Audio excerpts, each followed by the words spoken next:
అరెస్టులు, గొడవలు, కేసులు నిరంతరం పాపులర్లో అంటే నోట్లో నానతా ఉండాలన్నటువంటిది రఘురామకృష్ణరాజు ఎత్తుగడ. అంటే తెగించి మనం పోరాడితే పోయేది ఉంది బానిస సంఖ్యలు తప్ప తరహాలు, తెగించి మనం మాట్లాడుతూ ఉంటే వచ్చేది అధికారమే తప్ప పోయేది ఏం లేదనేది ఆయన ధోరణి. అందులో భాగంగానే మాట్లాడతాడు ఆయన. ఆ మిగతా ఏ ఎంపీకి రాంది, ఈవెన్ విజయసాయి రెడ్డికి కూడా రాంది ఇతనికి వచ్చింది చాయిస్ ప్రచారం. దానివల్లే కదా, లేకపోతే రెండోసారి వచ్చిన జగన్ సీట్ ఇచ్చేవాడు కాదు టికెట్. కాబట్టి ఆయన తెలుగుదేశానికి వెళ్ళడానికి ఇదే కదా ఉపయోగపడింది. జనసేన, భారతీయ జనతా పార్టీ కూడా ఆయనకి ఇవ్వండి అని చెప్పి ప్రెషర్ చేసి మరి టికెట్ తెలుగుదేశం చేత ఇప్పించింది అందుకే కదా. దాంతోపాటు సొంత తెలుగుదేశం వీరాభిమానులు ఒత్తిడి తెచ్చి కదా చంద్రబాబు గారి చేత మంత్రివర్గంలో చేర్చుకోకపోయేటప్పటికీ ఒత్తిడి తేబట్టి కదా డిప్యూటీ స్పీకర్ ఇచ్చింది. అంటే ఇది ఎందుకు వచ్చింది?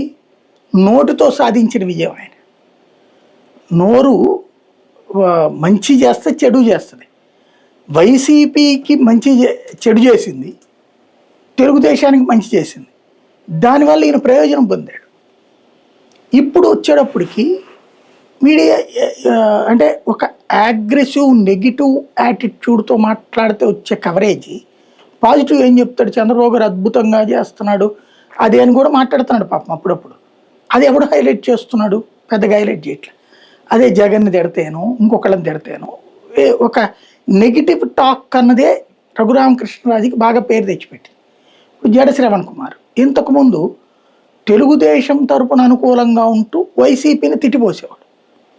అప్పుడు ఇద్దరు భావజాలం ఒకటే, రఘురామకృష్ణరాజు భావజాలం, జడ శ్రవణ్ భావజాలం. అప్పుడు వీళ్ళిద్దరికి ఎప్పుడు క్లాష్ రాలేదే. తర్వాత ఎలక్షన్ అయిపోయాక రఘురామకృష్ణరాజు అధికార పక్ష కూటమిలో ఉన్నాడు కాబట్టి అధికార పక్షాన్ని ఏమనలేడు. జడ శ్రవణ్ కుమార్ విపక్షంలోకి ఎందుకు వెళ్ళాడు? తన రికగ్నైజేషన్ తనకు కావాలి కదా, పార్టీ ఉంది సొంతంగా, తనకు గుర్తింపు కావాలి కదా. అట్లాగే కూర్చుని జగన్ తిడతా ఉన్నాడు అనుకోండి, జనాలు తిడతారు ఏందయ్యా అనేసి.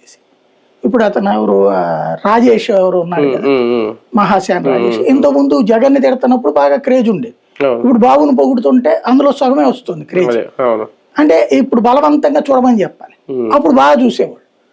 ఇప్పుడు ఇతను బాగా చూడబడాలంటే ఎవరు అధికారంలో ఉంటే వాళ్ళు ఈయనకు ఒక మంచి పదవి వచ్చేదాకా ఈయన మాట్లాడుతూనే ఉంటాడు. ఇది కమ్యూనిస్ట్ యాటిట్యూడ్. మనకి రాష్ట్రంలో కమ్యూనిస్టుల వరకు తెలుగుదేశం కూటమిలో కలిసి పనిచేసిన, కాంగ్రెస్ కూటమిలో పనిచేసిన, గెలిచిన తర్వాత అదే సొంత పార్టీని వాయించుతారు. ఇప్పుడు అదే జరుగుతుంది. ఇక్కడ ఇద్దరు ఒకళ్ళనొక్కళ్ళు సేవ్ చేసుకుంటున్నారు, పైకి ఇద్దరు తిట్టుకుంటున్నట్టు కనబడుతుంది. జడ శ్రవణ్ని ఈయన తిట్టడం ద్వారా జడ శ్రవణ్ పాపులారిటీని, పివి సునీల్ పాపులారిటీని ఈయన పెంచుతూ ఉంటారు. లేకపోతే పివి సునీల్ కుమార్ 150 మంది 190 మంది అధికారులు ఒకడు, అంతే కదా. ఈయన తిట్టడం వల్ల, ఈయన వాళ్ళని తిట్టడం వల్ల వీళ్ళు పాపులర్. ఒకళ్ళను